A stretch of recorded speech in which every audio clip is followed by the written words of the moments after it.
ବଢ଼ିବା ପରେ ପୁଣି କମିଲା ସୁନା। ରୂପା ମୂଲ୍ୟରେ ସର୍ବାଧିକ ହ୍ରାସ। ନୂଆଦିଲ୍ଲୀ। ସୁନା ସର୍ବାଧିକ 91,205 ଟଙ୍କାରେ ପହଞ୍ଚିଥିଲା। ହେଲେ କାରବାର ଶେଷରେ ଏଥିରେ ସାମାନ୍ୟ ହ୍ରାସ ଦେଖିବାକୁ ମିଳିଥିଲା। India bullion and jewellers association ଅନୁଯାୟୀ ପରେ ସୁନା 651 ଟଙ୍କା ହ୍ରାସ ପାଇ ପ୍ରତି 10 ଗ୍ରାମ ପିଛା 90,345 ଟଙ୍କାରେ ବନ୍ଦ ହୋଇଥିଲା। ପରକୀୟା ପ୍ରୀତିରୁ ପ୍ରଧାନ ଶିକ୍ଷୟିତ୍ରୀଙ୍କୁ ହତ୍ୟା। ଶିକ୍ଷକ ଗିରଫ। ଢେଙ୍କାନାଳ ଜିଲ୍ଲା ଗୁନିବିଲି ଗାଁରୁ ଗତକାଲି ପ୍ରଧାନ ଶିକ୍ଷୟିତ୍ରୀ ପ୍ରଭାତୀ ଦେହୁରୀଙ୍କ ମୃତଦେହ ମିଳିବା ଘଟଣାର ପର୍ଦ୍ଦାଫାଶ କରିଛି ପୁଲିସ। ପରକୀୟା ପ୍ରୀତିରୁ ପ୍ରଧାନ ଶିକ୍ଷୟିତ୍ରୀଙ୍କୁ ହତ୍ୟା କରାଯାଇଥିବା ଜଣେ ଅଭିଯୁକ୍ତ ଶିକ୍ଷକ ଗଣମାଧ୍ୟମ ସମ୍ମୁଖରେ କହିଛନ୍ତି। ଏହି ଘଟଣାରେ ସୋମନାଥଙ୍କୁ ଗିରଫ କରିବା ସହ ଘଟଣାସ୍ଥଳରୁ ଆଣି ପୁଲିସ କ୍ରାଇମ୍ ସିନ୍ କ୍ରିଏସନ୍ କରିଛି। କାମାକ୍ଷାନଗର ଏସ୍ଡିପିଓ ଜ୍ଞାନରଞ୍ଜନ ମିଶ୍ର କହିଛନ୍ତି, ଗତକାଲି ଆମେ ପାରସ୍ପରିକ ସ୍ଥିତିକୁ ସମୀକ୍ଷା କରିବା ପରେ ହତ୍ୟା ମାମଲା ରୁଜୁ କରିଥିଲୁ।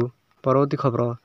60 ବର୍ଷରୁ ଉର୍ଦ୍ଧ୍ୱ ହିତାଧିକାରୀଙ୍କୁ 15 ତାରିଖ ସୁଦ୍ଧା 3,000 ଭତ୍ତା ପ୍ରଦାନ କରାନଗଲେ କଟକ। ଭତ୍ତା ବୃଦ୍ଧି ଅଭିଯାନ ଓଡ଼ିଶା ପକ୍ଷରୁ କଟକରେ ଜିଲ୍ଲାପାଳଙ୍କ ଅଫିସ ଆଗରେ ଜୋରଦାର ଆନ୍ଦୋଳନ।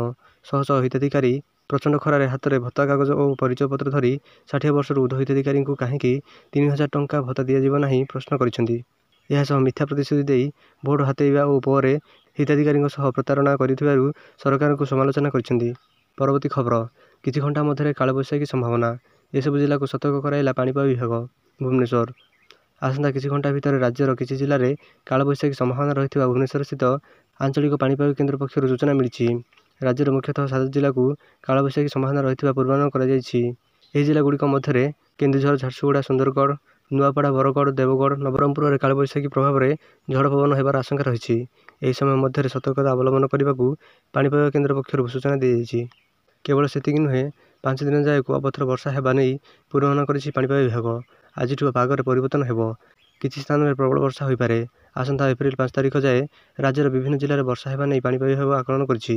ବିଜୁଳି ଘଡ଼ଘଡ଼ି ନେଇ ମଧ୍ୟ ସତର୍କ କରାଇଛି ପାଣିପାଗ ବିଭାଗ। ସେହିଭଳି ଏପ୍ରିଲ 4ରୁ 5 ତାରିଖ ଯାଏ ପ୍ରବଳ ବର୍ଷା ହେବାର ସମ୍ଭାବନା ରହିଛି।